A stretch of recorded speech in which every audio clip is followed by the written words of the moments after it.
বার্তা এক নজর, সবার খবর সমান নজর।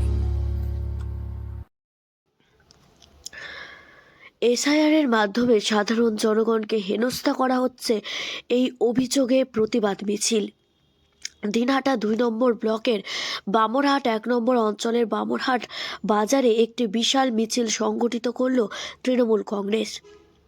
তৃণমূলের অভিযোগ, বিজেপি শাসিত কেন্দ্রীয় সরকার এসআইআরের নামে সাধারণ জনগণকে হেনস্থা করছে।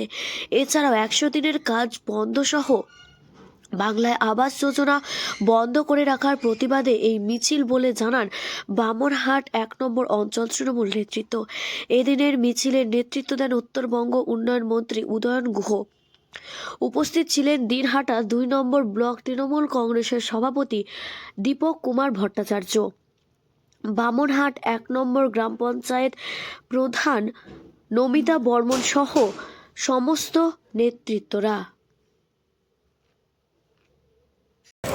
সেই আন্দোলন অব্যাহত থাকবে এবং যতক্ষণ না প্রকৃত ভোটার ভারতীয়দের নাম ভোটার তালিকায় উঠছে ততক্ষণ পর্যন্ত এই আন্দোলন আমাদের চলতে থাকবে।